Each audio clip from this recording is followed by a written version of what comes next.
अस्सलाम वालेकुम viewers and welcome to my YouTube channel. आज की वीडियो में हम हेथक्लिफ के करैक्टर का डिटेल करैक्टर एनालिसिस करेंगे नावल वुदरिंग हाइट्स के अंदर। हेथक्लिफ का करैक्टर जो है वो वुदरिंग हाइट्स के अंदर सबसे इम्पोर्टेंट करैक्टर है, बिकॉज़ ये नावल का प्रोटैगनिस्ट भी है और एंटागोनिस्ट भी है। ये यहाँ पे हीरो और विलन दोनों का रोल प्ले कर रहा है और यही वजह है कि ये नावल का सबसे इम्पोर्टेंट और सेंट्रल फिगर है। ये मच इंटरेस्टेड और इंगेज करैक्टर है पूरे नावल के अंदर, और यही वो करैक्टर है जो रीडर्स को ये पूरा नावल पढ़ने पर मजबूर करता है। वुदरिंग हाइट्स की जो पूरी स्टोरी है वो हेथक्लिफ के करैक्टर के गिर्द रिवॉल्व करती है। अब हम हेथक्लिफ के करैक्टर की डिफरेंट प्रॉपर्टीज़ देखेंगे। सबसे पहले है एज अ बायरोनिक हीरो और एंटी हीरो। एमिली ब्रॉन्टे ने जब ये नावल लिखा वुदरिंग हाइट्स रोमांटिक पीरियड और विक्टोरियन पीरियड के दरमियान, तो तब बायरोनिक हीरोज़ को बहुत ज़्यादा प्रेफरेंस दी जाती थी। बायरोनिक हीरोज़ यानी लॉर्ड बायरन के हीरोज़। बायरोनिक हीरोज़ की जो क्वालिटीज़ हैं वो ये हैं कि उनका एक अनसेटलिंग और ट्रबल्ड पास्ट होता है, एक्सेसिव इमोशंस होते हैं, हाई लेवल ऑफ इंटेलिजेंस, फिर हेटर्ड फॉर रूल्स होती हैं उनके अंदर, और एक thrust for revenge and most importantly the capacity to love up to the maximum degree. ये सारी जो क्वालिटीज़ हैं वो बायरोनिक हीरोज़ की क्वालिटीज़ हैं, और ये सारी क्वालिटीज़ हेथक्लिफ के करैक्टर के अंदर पाई जाती हैं। तो हम कह सकते हैं कि जो हेथक्लिफ का करैक्टर है वो एक हेथक्लिफ जो है वो एक बायरोनिक हीरो है या एंटी हीरो है। Next one is revengeful nature. Heathcliff के करैक्टर की जो नेचर थी वो टोटली रिवेंजफुल नेचर थी। जो सारा नावल है वो उसके रिवेंज पे बेस कर रहा है। ये सारी स्टोरी जो है वो उसके रिवेंज के गिर्द ही रिवॉल्व कर रही है।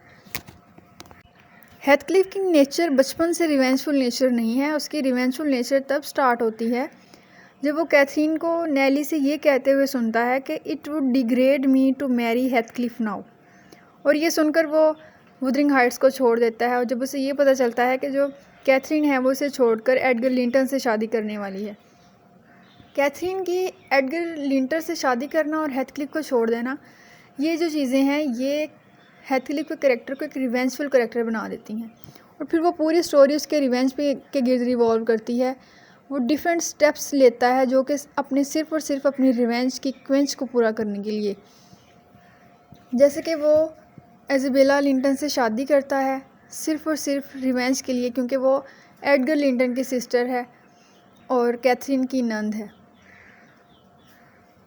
देन वो थ्रश क्रॉस और वुदरिंग हाइट्स दोनों पे मलकियत हासिल करता है सिर्फ और सिर्फ रिवेंज के लिए, और हिंडले की डेथ के बाद वो हिंडले के बेटे हेराटोन अनशाह को भी पढ़ने नहीं देता और उसे भी बहुत तंग करता है। उसके साथ भी वही मिसबिहेव करता है जैसे बचपन में हिंडले ने हेथक्लिफ के साथ किया था और उसे अनएजुकेटेड रखा था।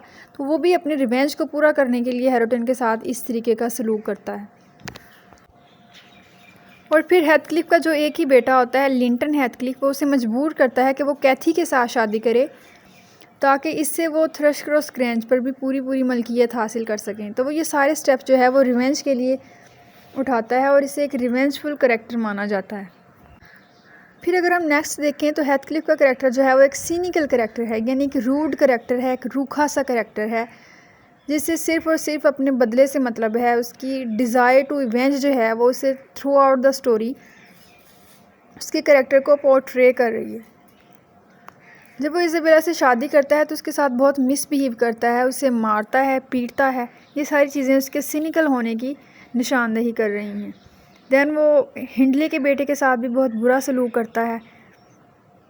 तो इसका करैक्टर जो है वो एक रिवेंजफुल नेचर के साथ साथ एक सिनिकल करैक्टर भी है, और इसकी ये चीज़ें और उसका ये मैकिनेशंस तब ख़त्म होती हैं जब उसकी डेथ हो जाती है। टिल द डेथ वो ये सारे काम करता रहता है। नेक्स्ट अगर हम देखें तो एक रिवेंजफुल करैक्टर और सिनिकल करैक्टर होने के साथ साथ उसका एक ह्यूमन करैक्टर भी है। ह्यूमन यानी कंसर्न विद ह्यूमैनिटीज़, और एक मुलायम और पोलाइट सा करैक्टर भी है, बिकॉज वो भी एक ह्यूमन है। Despite his revengeful and cruel character outside, he comes forth as a human character. Heathcliff was not entirely a monster. He had some humanities, some humanistic characteristics. Heathcliff shares the same emotions as everyone else. He shouts when he is angry and cries when he is a miserly. वो एक human character भी है, other humans की तरह उसके भी emotions हैं। वो भी रोता है जब उसे कोई दुख होता है, चीखता है जब वो किसी माइजरी में होता है। और हेथक्लिफ का जो एक सॉफ्ट स्पॉट या उसके हार्ट का सॉफ्ट कॉर्नर तब शो किया जाता है जब वो कैथरीन की डेथ के ऊपर बहुत ज़्यादा रोता है। और जब लॉकवुड कहता है कि उसने कैथरीन को देखा तो वो वहाँ भी बहुत ज़्यादा रोता है। हेथक्लिफ बर्स्ट इनटू टीयर्स। हेथक्लिफ का कैथरीन से मैक्सिमम डिग्री पे लव करना ये उसकी ह्यूमन करैक्टरिस्टिक्स को ज़ाहिर कर रहा है।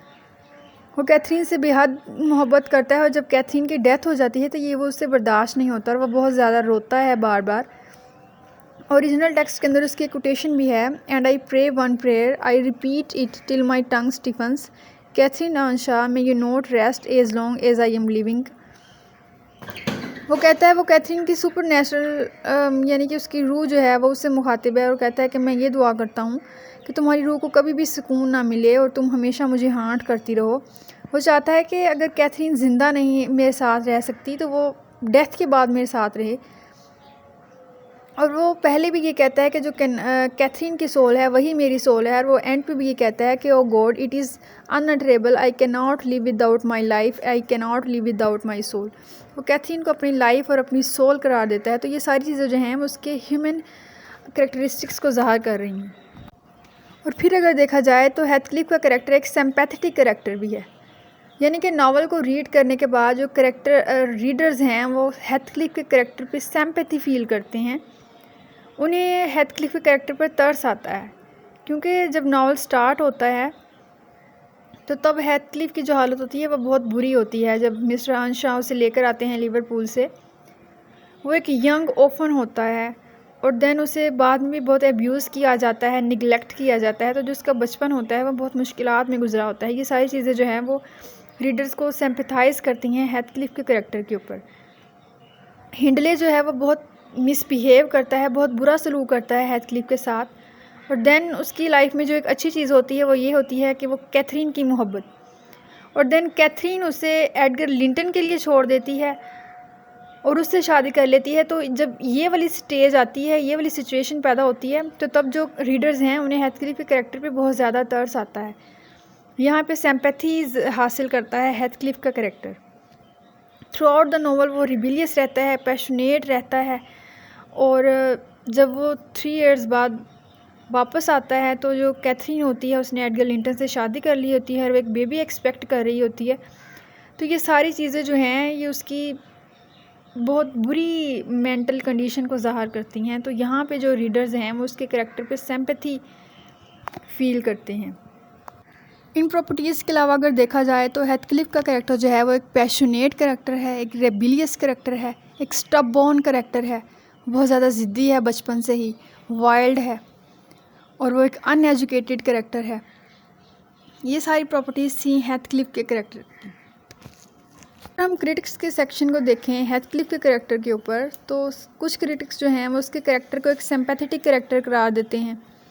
कुछ क्रिटिक्स जो हैं उसके कैरेक्टर को पॉजिटिव साइड पे लेते हैं और कुछ नेगेटिव साइड पे लेते हैं। एडविन पी विपल का ने जो हेथक्लिफ के बारे में कहा, उसने कहा कि he is a deformed monster. अगर इसकी स्टेटमेंट को याद रखा जाए, अ डिफॉर्म्ड मॉन्स्टर, तो ये एक इम्पॉर्टेंट स्टेटमेंट है जिसे हम अपने टेस्ट के अंदर या पेपर के अंदर कोट कर सकते हैं। तो ये था हेथक्लिफ का कैरेक्टर एनालिसिस। आई होप आप इसकी समझ आई होगी। Thank you so much for listening.